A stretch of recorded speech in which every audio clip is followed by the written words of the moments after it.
Hello fans and friends across the universe, and welcome to my YouTube channel From Me to You.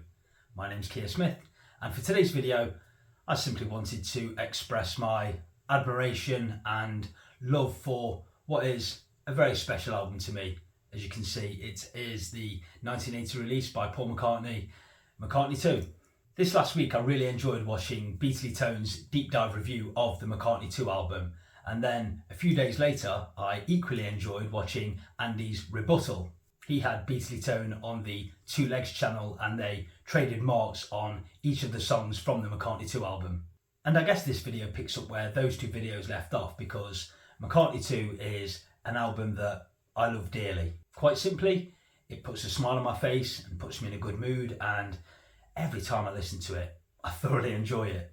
But on a more serious note, I actually think that McCartney II is the album I've listened to the most in my life.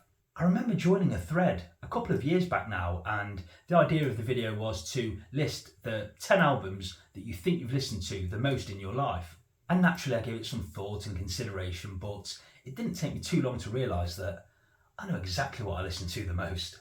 And I ended up talking about 2 Beatles albums, 4 Wings albums, 2 McCartney solo albums, a George Harrison solo album and a Pink Floyd album. One of the McCartney solo albums was, of course, McCartney II.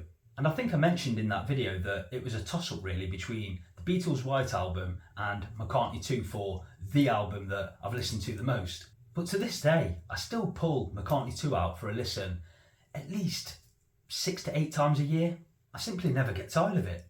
So after enjoying the 2 aforementioned videos that I saw, I thought I really need to join the party, so to speak, and express my thoughts and give marks to each of the songs on the McCartney II album. So that's what I'm here to do.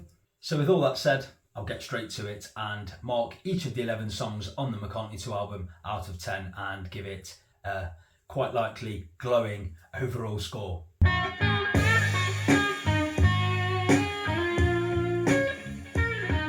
So of course the album opens with the big hit single Coming Up, and I score this 10 out of 10.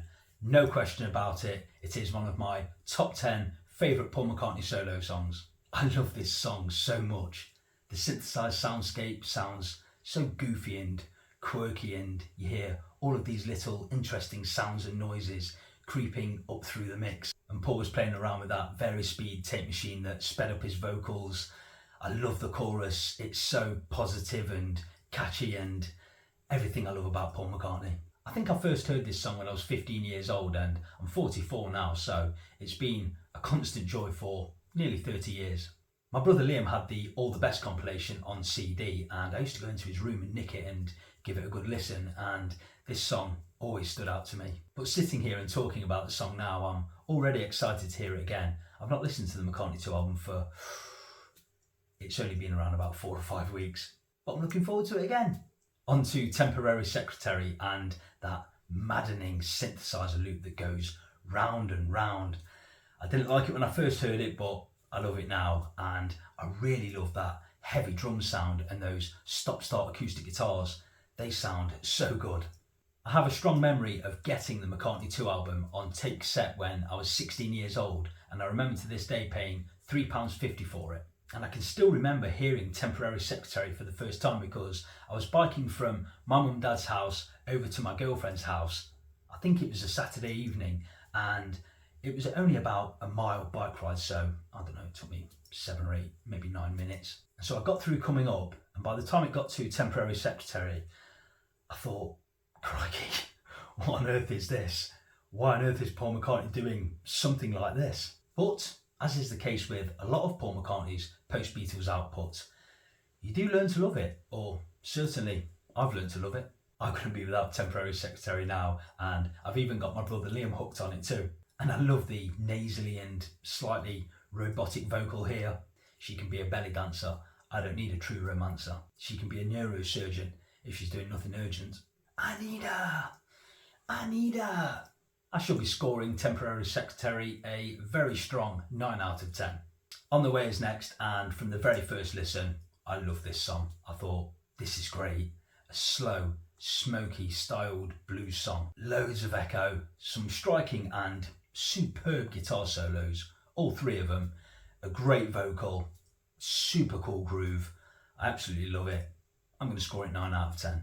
Another single, Waterfalls, is next, and this is a lovely ballad, a less is more approach. And McCartney had the idea to give it a more lavish production and add some orchestration to it, but eventually decided against it, and I too think that that was a good move.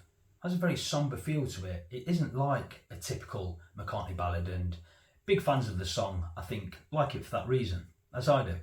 For me, this has a calming and peaceful quality to it, a short and sweet guitar solo, which is really nice, a really nice vocal too, and yeah, a very good song. I'm going to score it 8 out of 10. And closing side one of the vinyl record is Nobody Knows, and this is a funky, catchy little rockabilly number that bops along happily. I do like the guitar playing on this song though. The lyrics are goofy and throwaway. Admittedly, lyrics are not a big feature of the McCartney II album, but that's alright by me because the tunes are so good. And this is another good tune. Not as good as anything before it on side one, but still worthy of a 7 out of 10. I like it.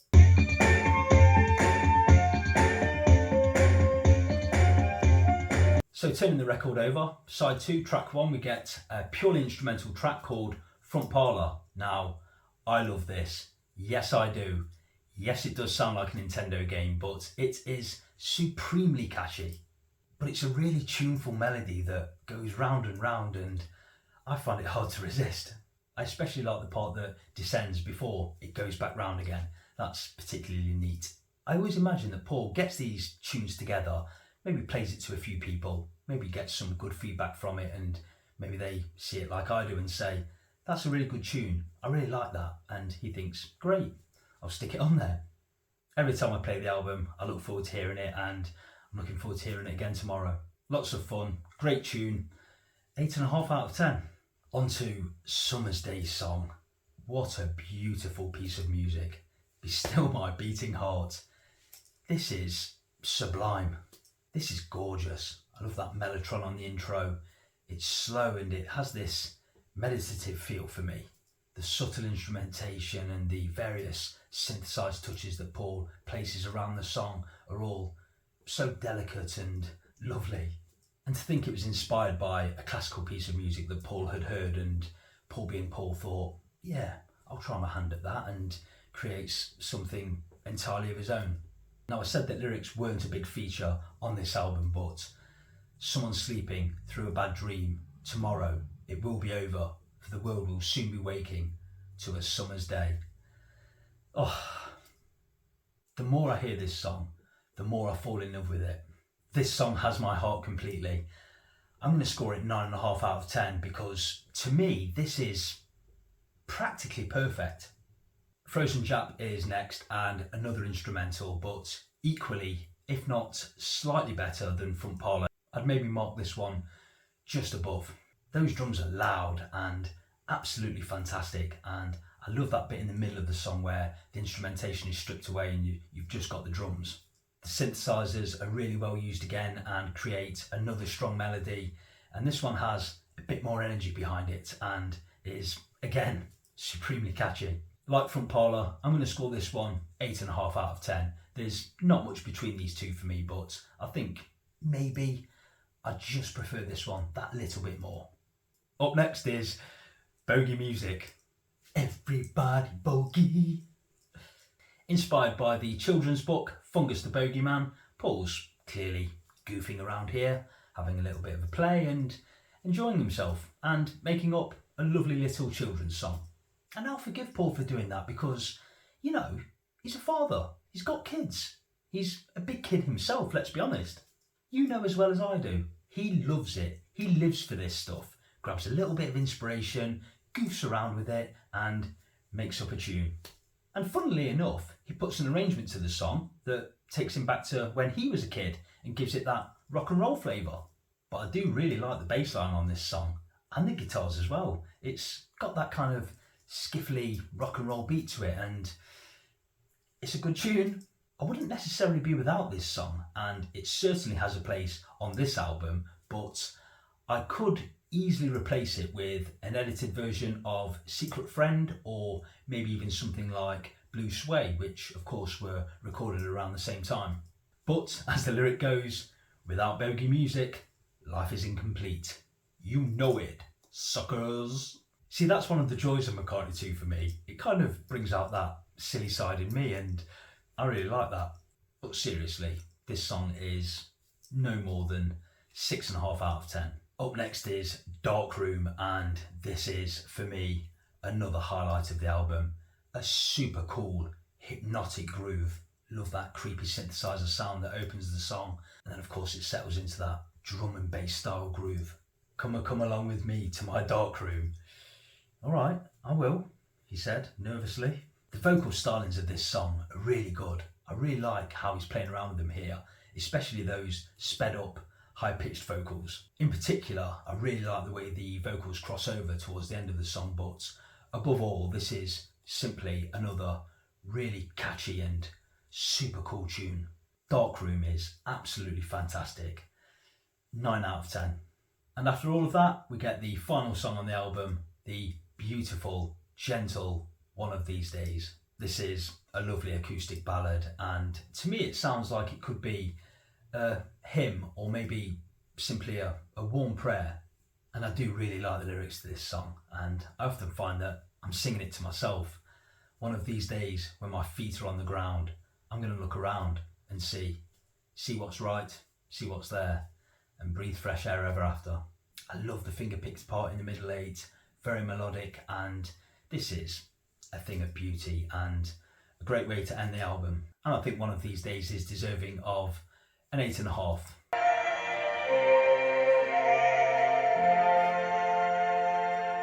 I told you I love this album, and after doing some quick maths and adding up the scores for each of the songs on this album, I score McCartney II a whopping 93.5 out of 110.